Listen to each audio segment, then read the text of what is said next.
All right, ladies and gentlemen, welcome back to Crossfire with Espey and Gobby, and we have a special guest today. We'll talk to him in 1 second. I just want to remind you guys to hit subscribe if you're watching this on YouTube, and we'll give a quick shout out to our sponsors. Mr. Gobby, you've got your Smirnoff Ice on hand, I assume.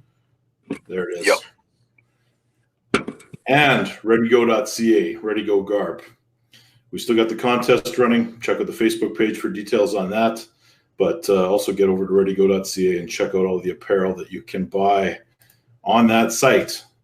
Patreon members, quick couple here. Tier 1, Brandon Irwin and Jorn Harold Habu. Tier 2, Sean Russell, Bernie Marcocha, Lucas Raymond, Zane William Nisley, and a new Patreon member, Jordan Yoga.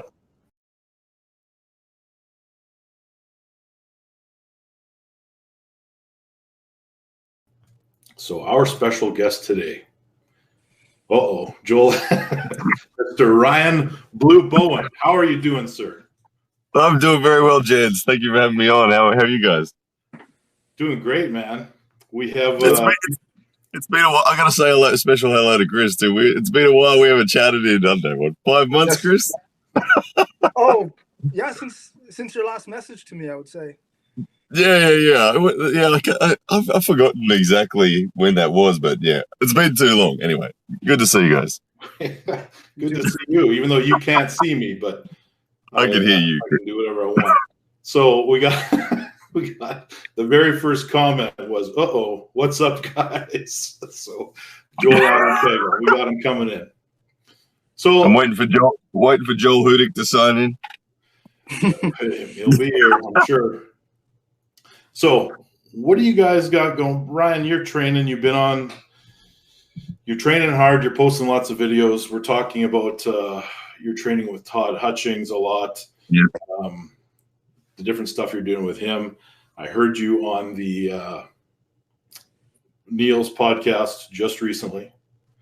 So let's talk a little bit about, well, I'll start with your training. Like, how did that come to be that you ended up getting trained by none other than Todd Hutchings? It's no secret that sort of in the last year and a half, I've had a crazy amount of opportunity to meet a lot of North American superstars. And Todd was one of those people that it was actually when I was coming up for the bottom 8 that I realized that the WAL was on in, Pittsburgh. And I thought, look, Todd Hutchings is close to there. So I messaged Todd, and he was cool for me to come and stay at his place.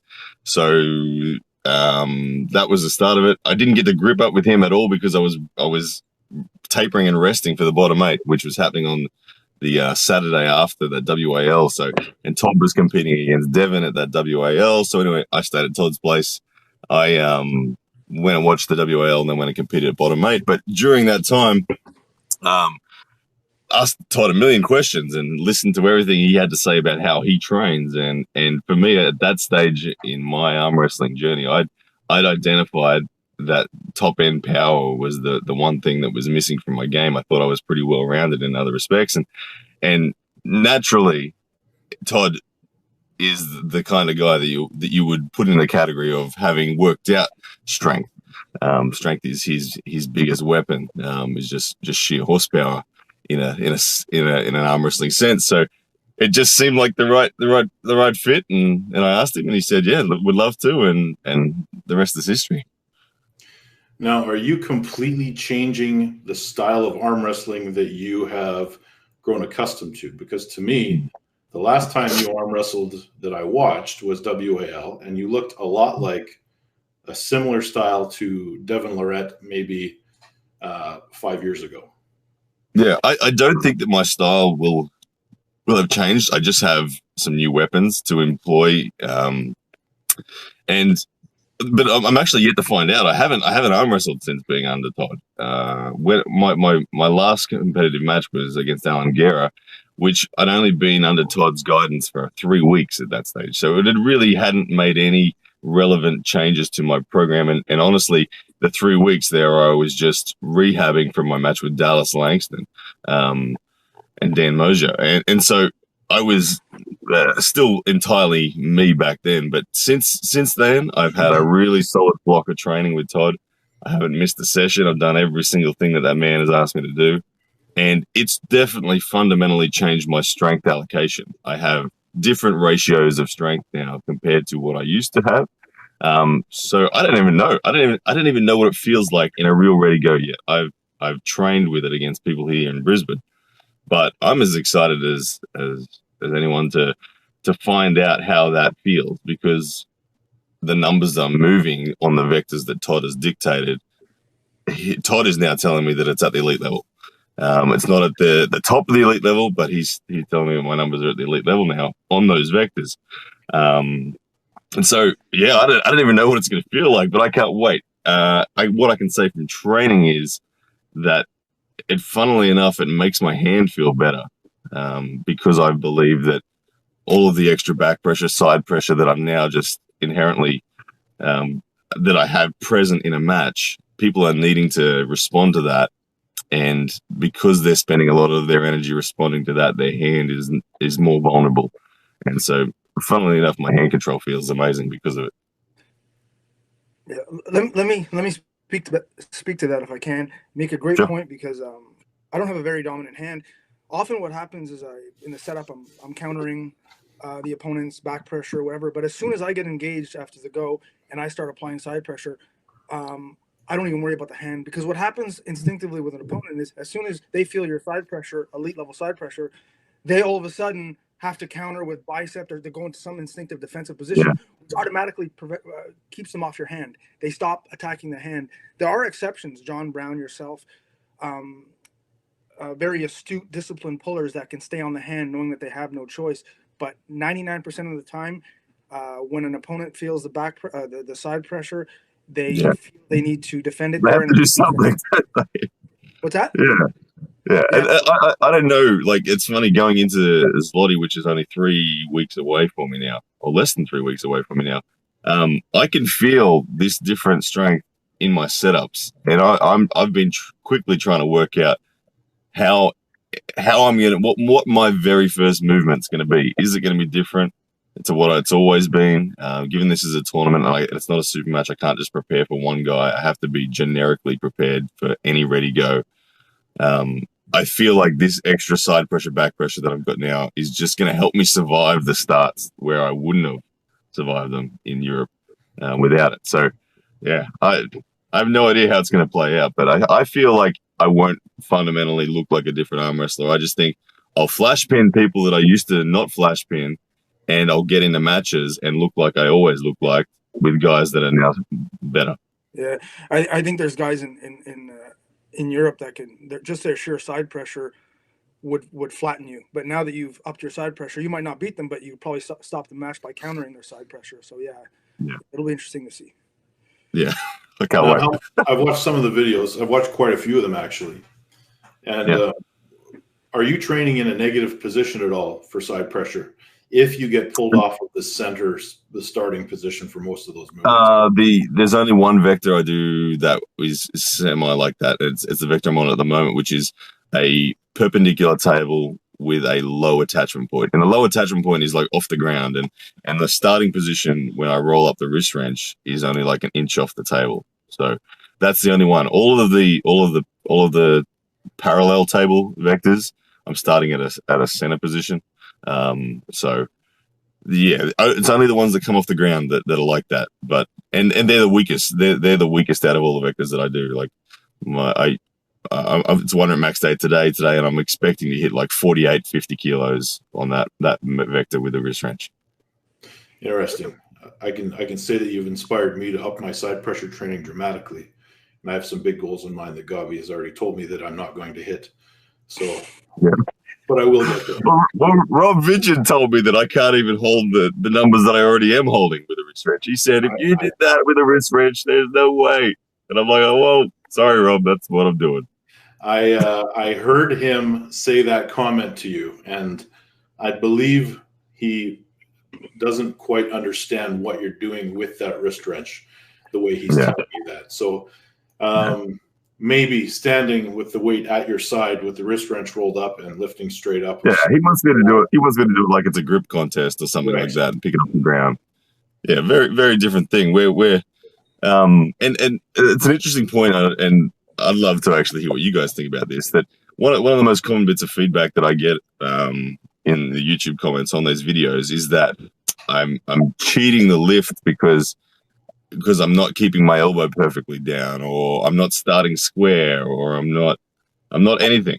And one of the big factors that Todd has put into this program is he says we're trying to approximate, not replicate arm wrestling. He divides the sport into two things. One is the skills to be on the table, which we do on the table with another arm wrestler, and the other thing is to get strong. And he sets three rules when we're setting up these vectors. The only three rules are the table position must be the same every time, the attachment must be the same every time, and the handle and the associated starting position with that handle must be the same every time. Anything else goes. And he says, like, when you get to your true 1 rep max, you find out the one position. There's only one position your body can be in to get a true 1 rep max done. And you find out what that is. And if that's a floating elbow, that's fine, because all we're trying to do is actually just work on the soft tissue connections and increase them to the maximal capacity possible. We're not worried about, did my elbow float off the pad, or did I let go of the peg, or anything like that. But a lot of people seem to think that that's my intent, is or that I should be keeping my elbow down. But at the moment, the goal is just to get stronger. This isn't a skills training set. So yeah, you were asking if we had an opinion on that. I would say that the elbow staying down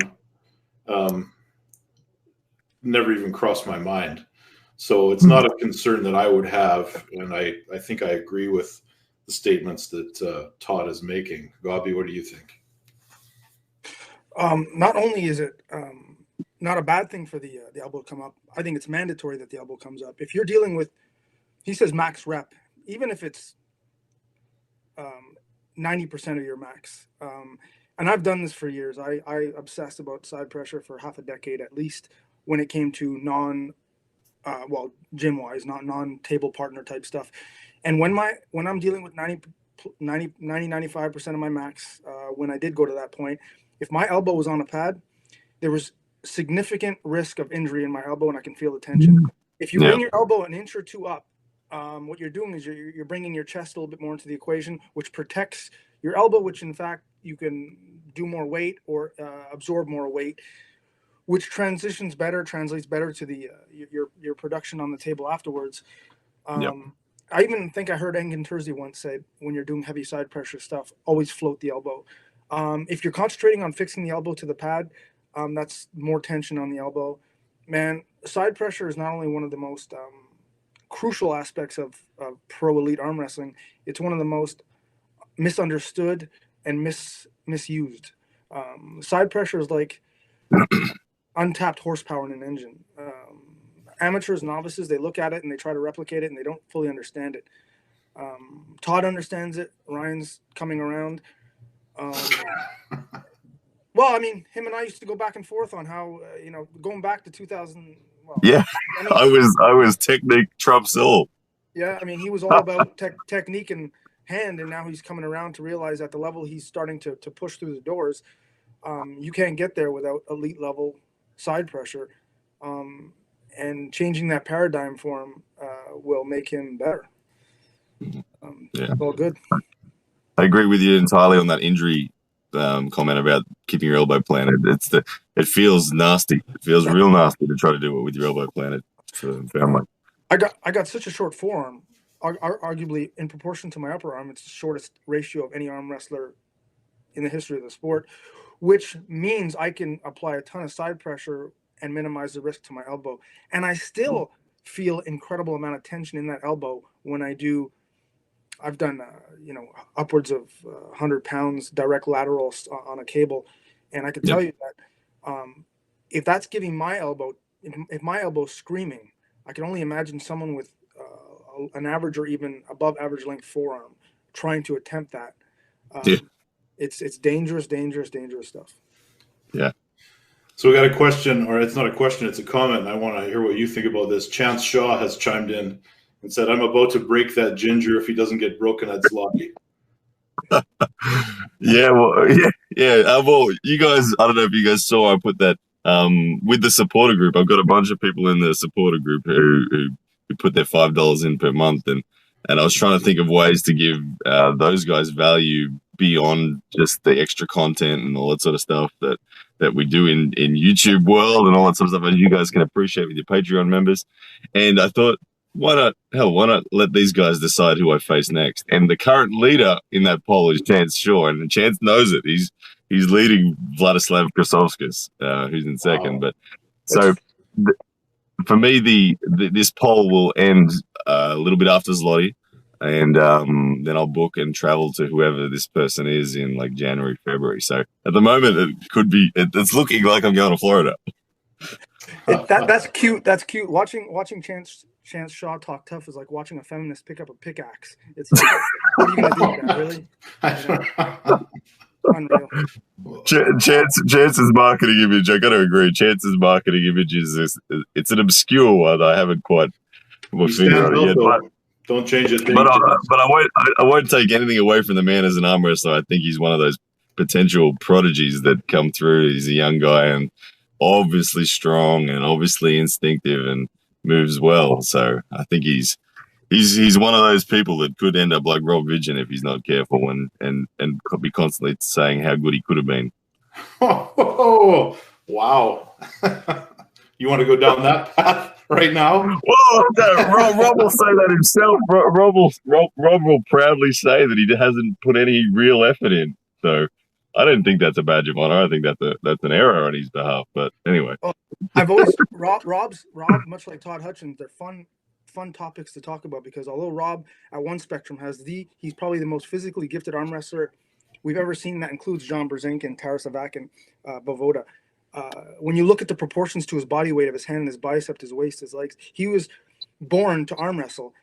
Yeah. Yet in a certain way, he's underachieved, and he has a lack of intangibles that maybe someone like Chance Shaw or even yourself have. Now, unfortunately, the way the law of genetics work is a man is rarely given every physical gift and every intangible gift. Usually we have some type of obstacle we need to go through to attain our potential. So Rob's interesting to talk about because although he's so physically gifted, he's got a lot of psychological shit to work on. Yeah, I agree. Yeah, I agree. But yeah, he's definitely got the physical gifts. That's for sure. I mean, it's unparalleled. It's not even close. It's completely unparalleled. Yeah. Got a few comments here. Victoria Espey says, jealous of that palm tree outside your window. There's snow here if you didn't know that. Yeah, well, it's like 100 degrees. It's going to be 105 degrees today where I'm at, I think so. Well, we got to wear a coat outside. So actually, you guys are Canadians. I could have talked in Celsius and you guys would have understood me, but we would have. I did that for all the Americans watching. Yeah, they don't know what you're talking about. Neil Pickup says Chance has the best look in arm wrestling. Good idea. Yeah. So you got Zloty coming up. Yeah. Do you know who the guys are that you will be competing against? The guys at the top that will be attending? Because it was mentioned in Neil's podcast that a lot of the people from WAF will not go over there simply because. Yeah, and this was I was trying to get this point out, and Rob just cut me off, and Neil was telling a big story, and it was all good. And I don't know if you picked up on that in the podcast, but there was a point that I wanted to say when Neil was talking about the Zloty tour being a watered down Zloty tour. Yes, for all the factors that he mentioned, I agree. But there's another factor that's making the stars come out of the woodworks, and that's the fact that the 95 kilo class in particular is a qualifier to be in the top 8 next year.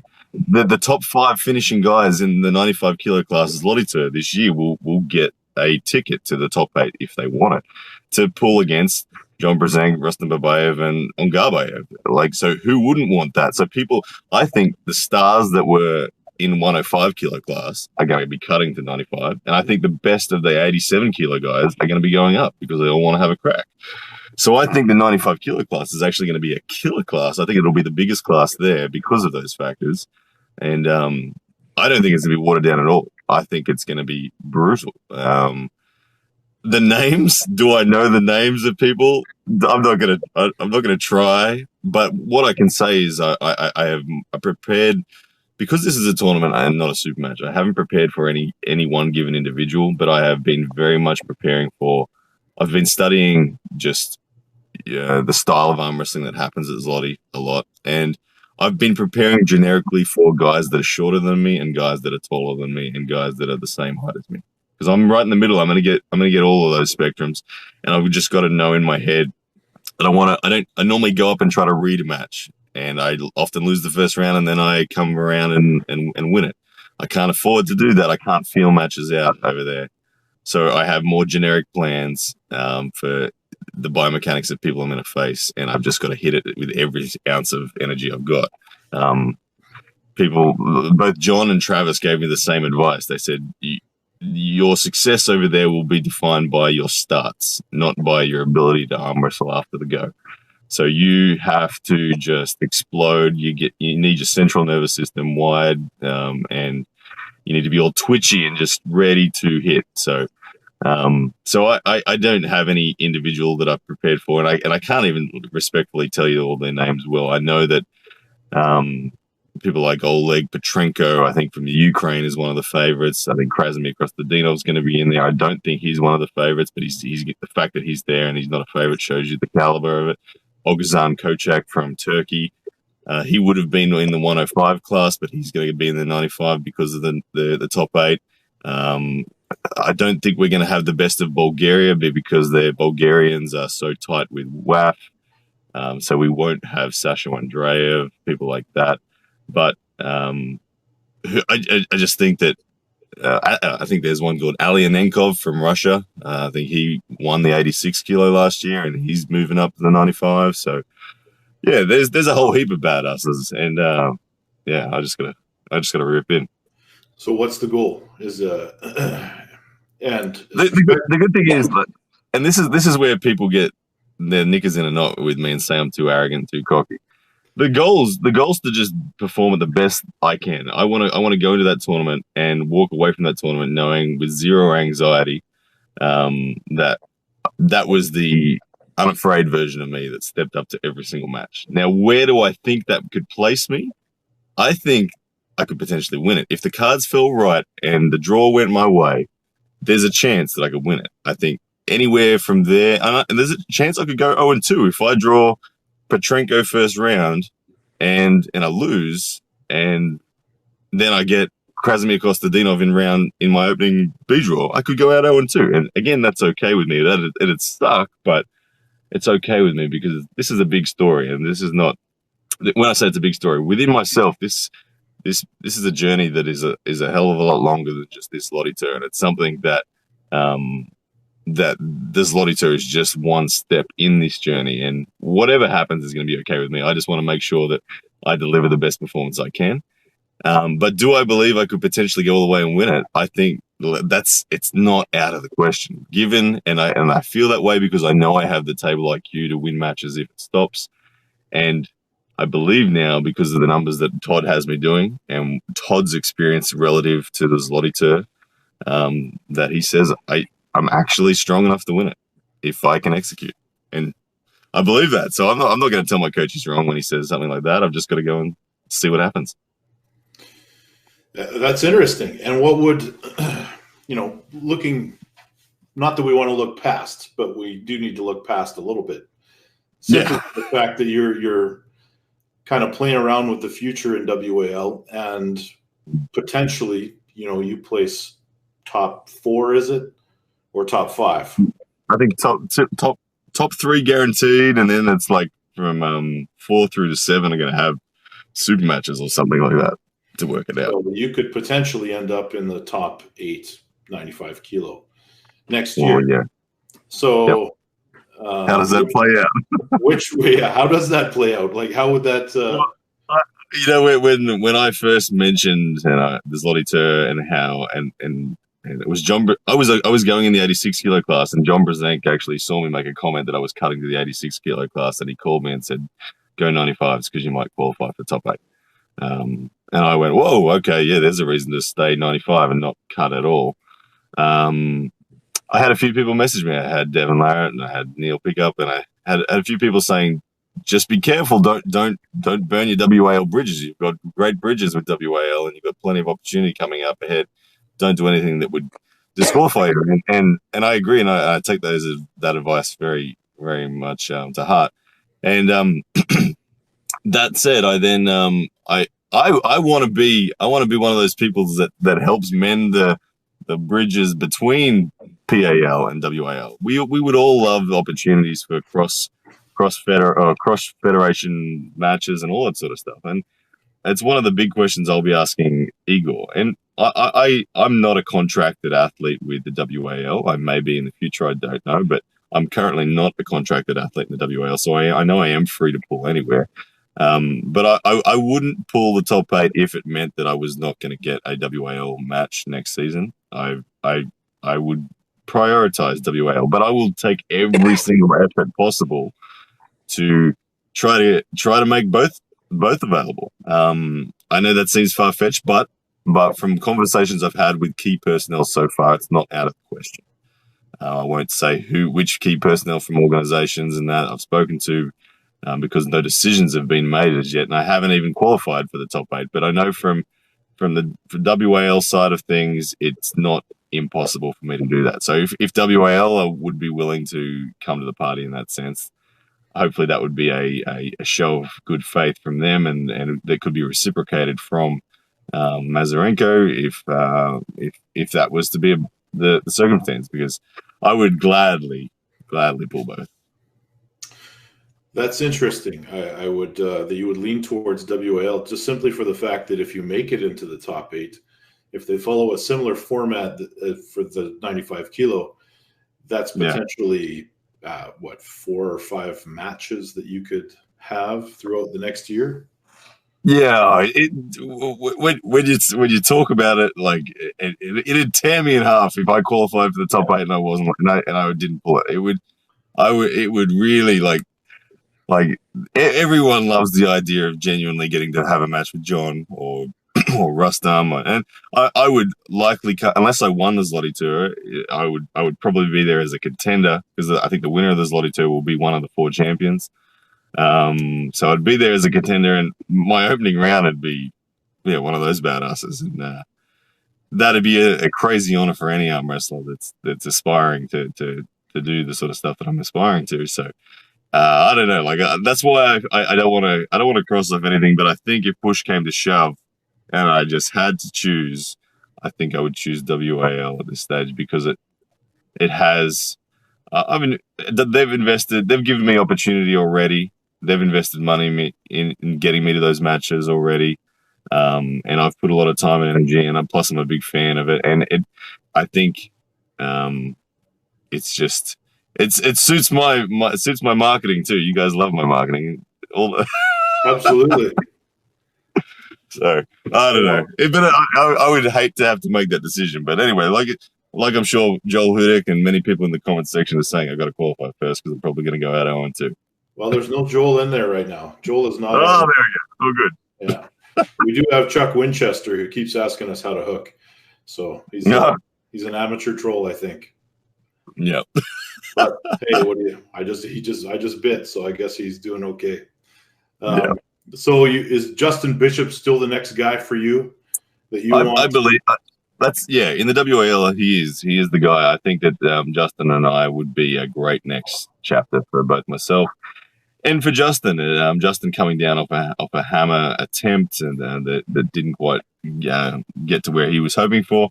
I think that for his story, coming back and telling me to get back in my box is a good story for him. If he loses to me, does he lose much? I don't think so. He's got heaps of WAL brand worthiness there. He's not going anywhere, win, lose, or draw, no matter what happens to me. So I think for Justin, it's a good match. I think for me, it's a great match. Obviously, I've been calling for it forever. And I've been calling for it just because I love to I love to arm wrestle people that I lose again, and as do we all. We all feel something when we lose a match, and we all go, okay, if I had that, this would have been different. We can all feel those things that we need, and I have those things that I felt back then in 2017 that I needed. I have them in spades now, so I can't wait to group up with the man. For me, unless Justin Bishop's dominating my hand, I feel like it's going to go my way. I think the wrist position that we ended up in 2017, if we end up in that same hand-in-hand wrist position relative to each other again, Justin's not going to pin me, and it's going to go the other way pretty fast. If I take Justin's wrist, it'd be flash pin.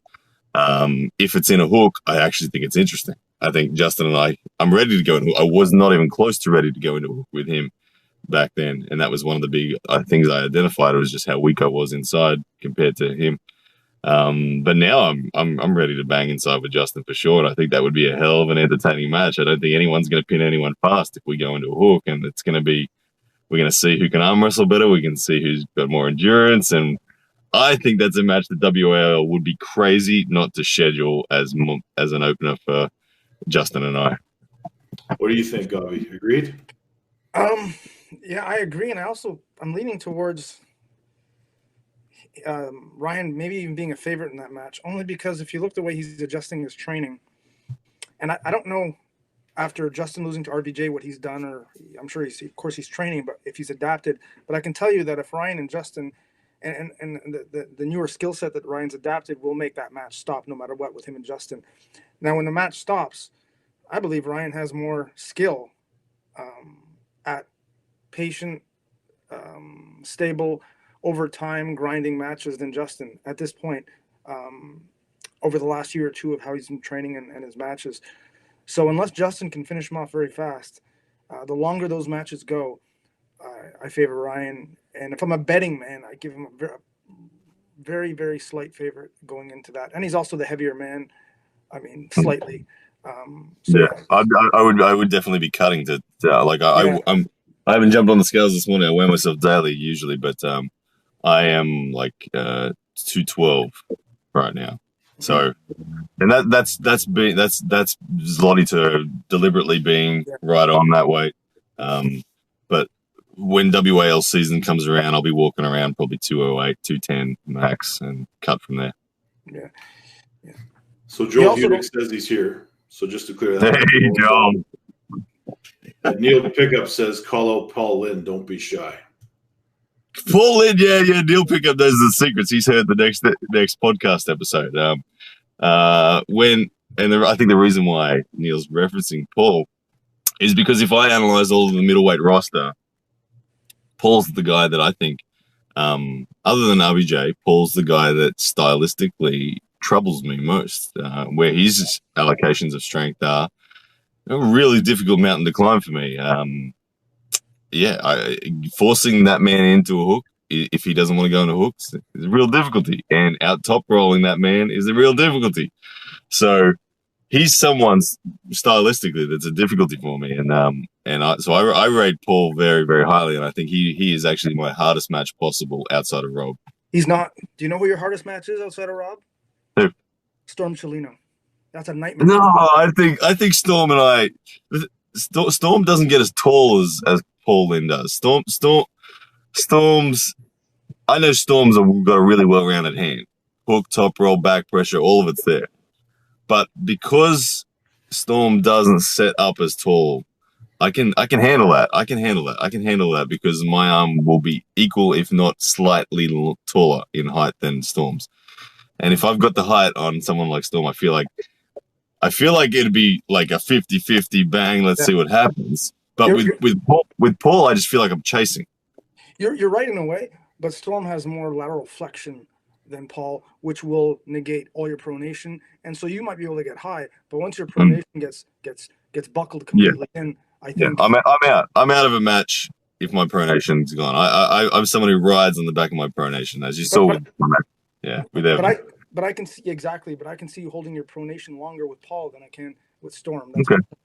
But I mean, let's face it. You and Justin, you and Paul, you and Storm, RVJ, I think. But these are all huge. These will get. Yeah, I'd Storm's someone that I haven't spoken about publicly ever, I don't think. But he's actually someone that if Neil Pickup rang me and said, look, we want you to face Storm, I'd actually be really genuinely excited about that. I would love that match. For the sake of just seeing where the balance is at.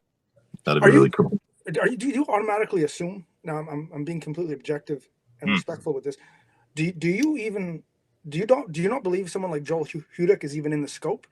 Of course he is. I believe that there's probably 20 guys that aren't on the WAL roster that are in the scope. But I've got to also look at just the fact that WAL is invested in marketing in the business, and it's realistic what they're going to do. I understand what they're going to do when it comes to keeping their story going. And Joel Hudick is a WAL athlete. He's someone who's been there before and done very well. And I don't doubt for a second. I know that he was actually going to be. It was actually him or Alan Guerra that I was going to face. Neil Pickup had already mentioned to me it'll be either Joel or Alan, and that was cool. And Joel and I even spoke before that match had been determined, and we were all good and we were looking forward to it as a potential match. And I think they chose Alan because of his fan base. It was close to Los Angeles, so that was the reason why they went with Alan in the end. But yeah, I don't for a moment think that I'm just superior to someone like Joel at all. No, I just think that I am where I'm at. Plus, I've got a good storyline at the moment for the WAL to take advantage of, and so that's why I like if they threw Joel into the mix for me, that'd be cool. Of course, I'd pull the match, but my intuition is that they're going to pick a match like Justin for me simply because of the amount of marketing weight that is behind that match, which is important to them in their business. That's already there. Yeah. So go ahead, Gobby. Ryan, can you handicap another match for me theoretically? Although it's two potentially different weight classes, and despite that the guy sitting at maybe 42% body fat, but how would you handicap you versus Chance Shaw? Yeah, Chance Shaw. I expect that. Like I said, I have a gut feel that Chance is going to win this poll, and that I'll be over there. I have never seen him in the flesh, so I don't know how tall he is, how long his arm is, but I see the way he arm wrestles. He protects height. He wants pronation.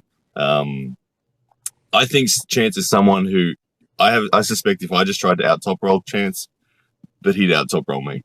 But for someone like Chance, I would be bumping him, or attempting to anyway, bump him off his groove of power. So I would bump him off his top roll, just turn his pronation like 10, 20 degrees off that center axis, and then I would engage my own pronation.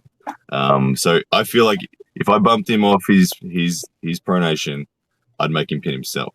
Okay. If his pronation survived, I'd be like, I'd have to go real defensive, and then I'd either bump it off or I wouldn't. But I don't know. Yeah, without seeing him in the flesh and without knowing exactly and ever having touched his hand, it's hard to exactly say who would win. But I can see in my mind how the match would play out stylistically, and again, it's just I never want to say I'm gonna beat someone or I'm not gonna beat someone. I just know that where I am within my own progression, and I know Chance is one of those people on a steep improvement curve. So who knows where the cards would fall in the end. Okay, one last one in honor of Neil Pickup in the comments, and I agree with him. You versus Craig Tullier. Yeah, I want that match. I actually would love that match if I was to win my next match against, say, Justin. Give me Craig before you give me a hammer shot. And Craig is someone who has been the bride so many times in the WAL. He's been so ridiculously close to being that man. And the reason I like Craig is because it'll be a huge test for me, but also I think stylistically it's his A game against my A game, which for me is always a really fascinating match. And they're both opposite sides of the spectrum. It's not going to be a Matt Mascomi's Gasparini where the match won't happen. I think that it would be a really solid match because I would be able to freely hit into my best top roll and he would freely hit into his best hook. And I think that that would be a cracking match. I know that Craig has acceleration like crazy, and a lot of people would think that he's just going to pull straight through me. I'm not even going to get engaged. But when I can read a vector and it's clear it's coming, I can put every stop in its way and really punch hard against it. I think we would have a stop, and I think we'd then have to arm wrestle. So I would love that match. I would love it. Nice. You are a true. Right now, I would say, I would say, of course, I would say Craig's the favorite right now based on his reputation. But I would love that match. Love it. So if they were to phone you, say tomorrow, and say opening card, RVJ, what's your reaction? No, I would say no. It's a mistake. You're going there too soon. Say, give me Justin. Interesting.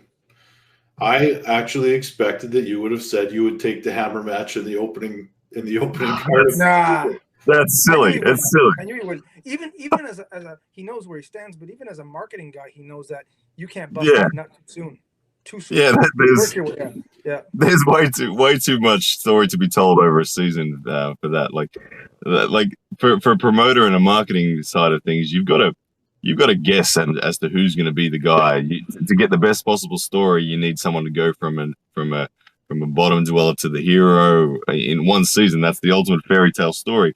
And promoters try their best to identify those things. And you kill something too soon, you end up floundering with no story happening anywhere. So we got to build story. We got to build story by good contender matches, like you said before, establishing who the champion of the contenders is, and then allowing them to have a go against Rob. And in the meantime, Rob can pick fights with I don't know, whoever else. But everybody. But yeah, no way. I don't want Rob first. No. And everybody that dares challenge the greatness of RVJ is in a fight with RVJ. Put Daddy Tesh against RVJ. The unbeatable man. From what I hear, Danny Tesh is the strongest arm wrestler on planet Earth. Yeah, I love what Neil Pickup has done with Danny Tesh, and I know that he's done that from my unrelenting confidence in Danny Tesh to win a match. But Danny's someone who you're not going to get a lot of storyline out of. He's such a quiet guy. He's not going to trash talk anyone. You know what? I don't even see him here in Brisbane. He's not on social media at all. You're not going to get a peep out of that man. But he's someone strong enough to give RVJ a match. Yes, for sure. That would be a more appropriate, given the marketing. Just chuck him in there. Why not? He'd go all right. I said that could be a match because Danny has that defensive, stopping, grinding game. And again, Rob's not a super fast guy, and that match will stop. And Danny has that skill set to make it. I'm not saying he beats him, but Rob does not roll through him. I would say Rob wins if he takes Danny's hand, but if it's in a hook, I say Danny wins. Yeah.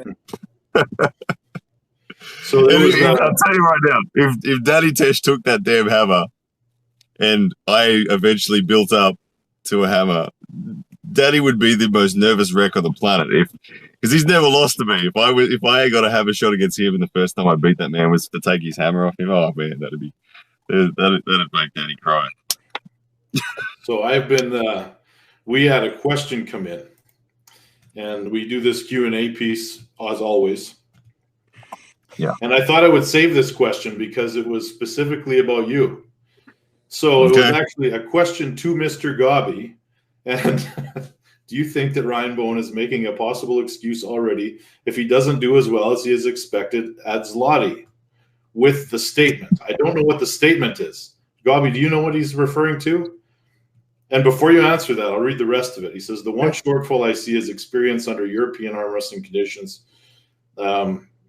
Surely it's just the case to straight shoulders, square knuckles visible, ready to go. And if he hasn't been training, then it shows poor professionalism on his part. But I can see him having trouble with anyone with his 84 kilogram something pallet press. I'm not going to read that word. Hope he does. I'm not going to press anyone off the go. Okay. Hope he does and comes to UK. Has Neil mentioned so I can send him back to Oz like we did with all the Aussie cons 300 years ago. Great show. Keep up all the work. Now, do you want to know who that came from? Did I say it already? No clue. Paul Maiden. Yeah, it had to be Paul Maiden. I'll let me address that. Yeah, fuck. I mean,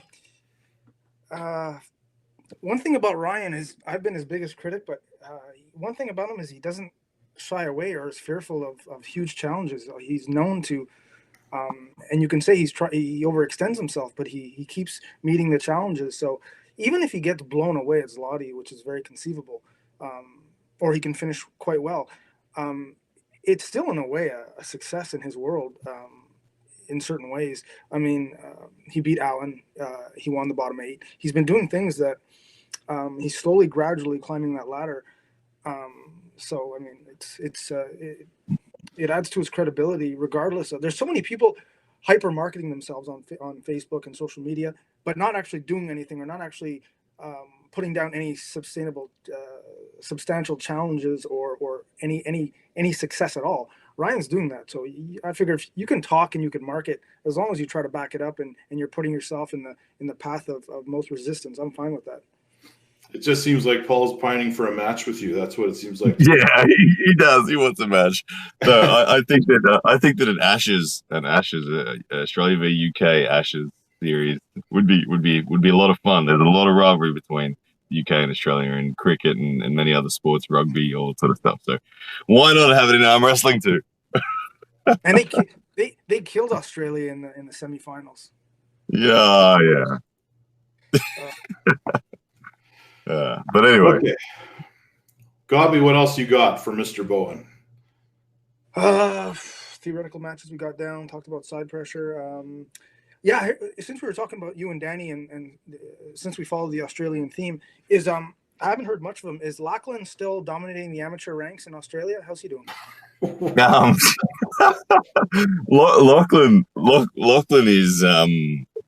Lachlan's progressing very well.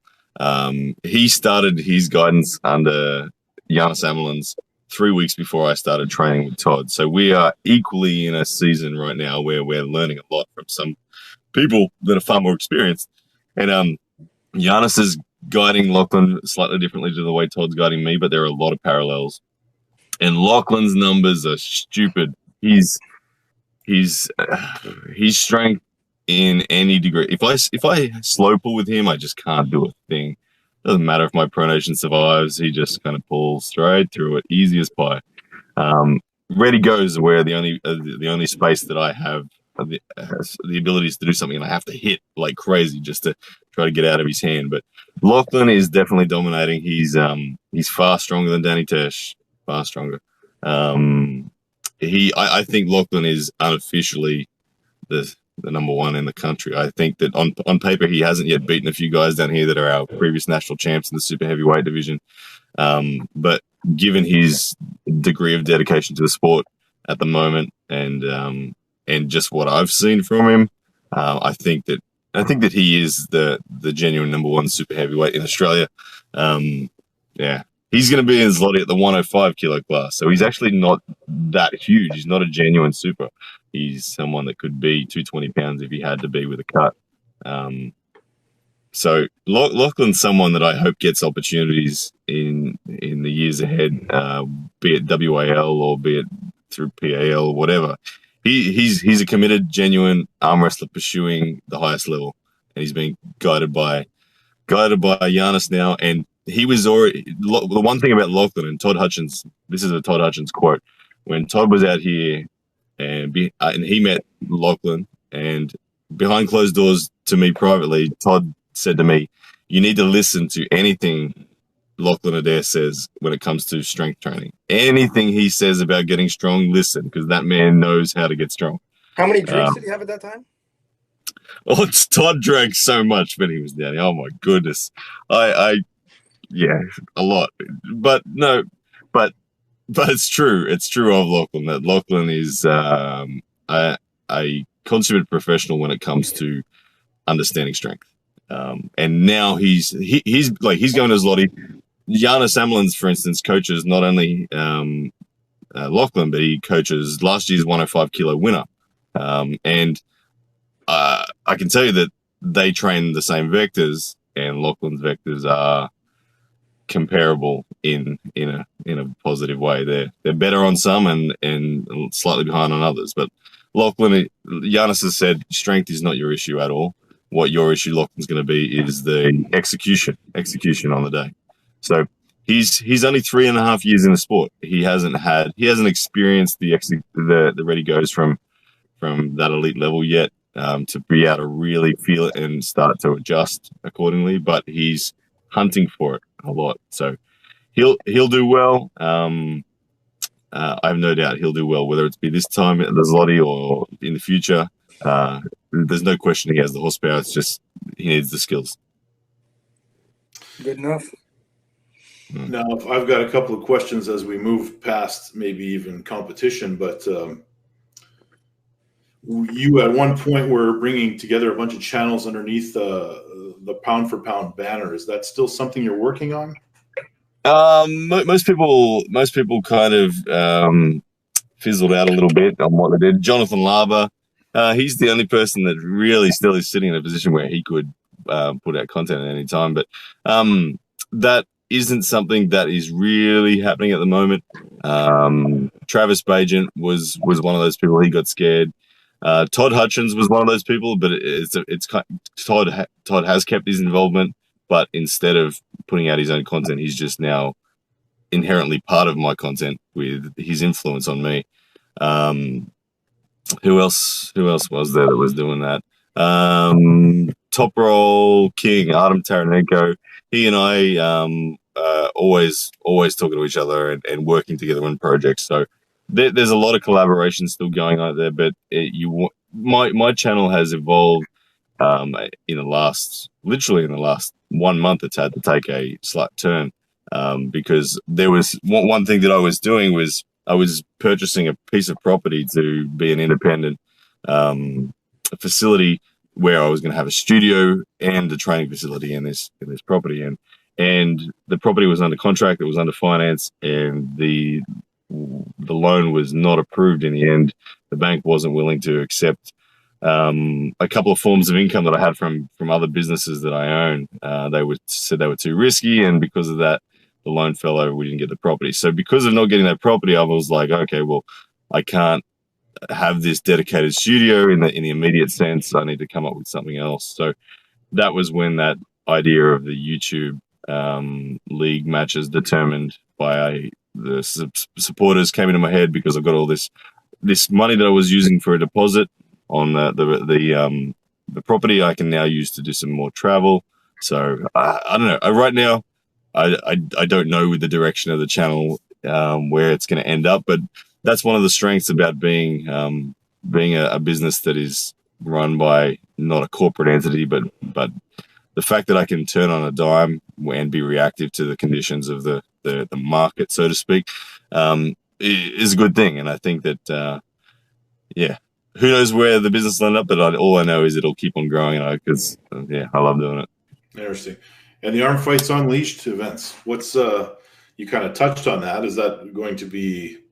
Well, that facility was going to be a dedicated studio where Arm Fights Unleashed was going to be held, and it was going to be super consistent with its. My goal was to have that ESPN standard production. That was the degree that the studio was going to be built. So because that hasn't happened now, Arm Fights Unleashed can still occur, but the problem is venues are still going to be random venues, and it's not what I was envisaging. But we will see. I've got a few months to work out exactly what I want to do, because nothing will happen with Arm Fights Unleashed until sort of early January or early next year, around January, February, if we're going to be rolling with anything. I will always try to prove a model with Australian arm wrestling first, just because it's cheaper for me to pay for the travel for Australian athletes to come to Brisbane than it is for me to go to the US and fly everyone around as well. So money is the big factor in all that. It's got to be affordable. It's got to at least break even. I'll always do events if I can make them break even. Profit is something that I'm okay with in the future, but break even is the first priority. Yeah, not taking a loss would be nice.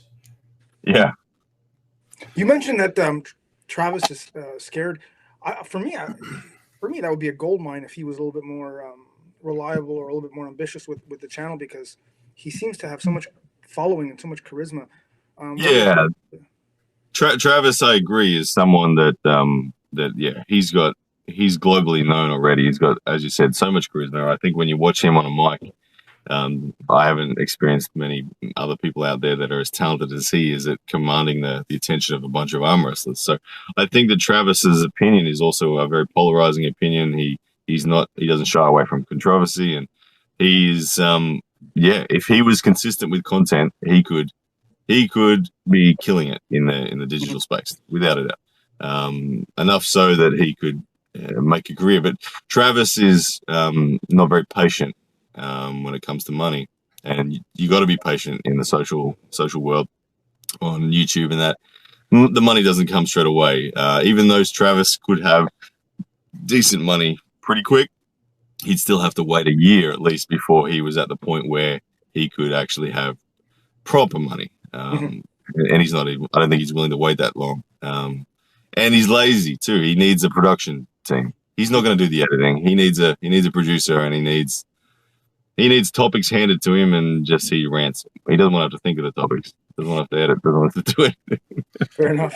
Yeah, no, I see that, and I see that he monetized very quickly when that channel launched.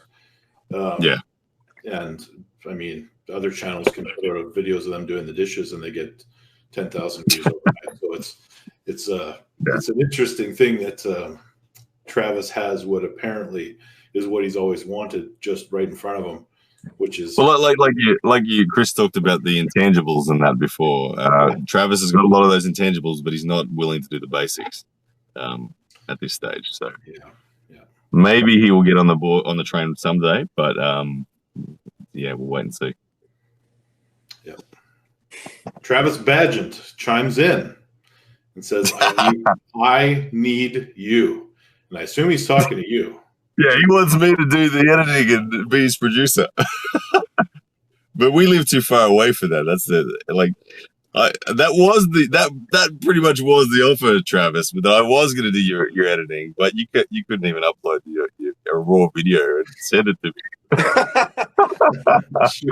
shoot it with your phone and send it. But yeah. But no, Travis will kill it if he ever does do it. Well, I mean, the channel's there. He's getting views. There's got to be a little bit of money coming in already. Gobby and I shot an hour-long video that's sitting there in cyberspace, but nothing happening to it. So I hope, Travis, I hope you get going on it, and I hope you and your partner can come to an arrangement. Yeah, we gotta just release that video, Ryan. Man, let's release that video on our page. It is. It is interesting. Well, Ryan, you got anything else, Gobby, before we wrap? I mean, you committed to Mr. Bowen. You committed to us for an hour, and an hour is what is it, 7 a.m. over there, and you got to get your kids ready for school. Yeah, I got to get the kids ready for school. I'm sitting out here in the car to avoid them jumping on me during this video. So, yeah. Gobby, you got anything else before we wrap? No, man. Thanks for the 60 minutes. Always good to analyze with you, and it's always good, strong, intellectual banter. Good stuff. Get your kids in that car, get them off to school, and don't forget to put the seatbelt on, Lachlan. Yeah. All right. Thank you very much. Thanks for having me on. It was a pleasure. Good luck to you at Zloty, and we appreciate you coming on. Thanks, man. Anytime. Take care. Thank you. Take care, guys.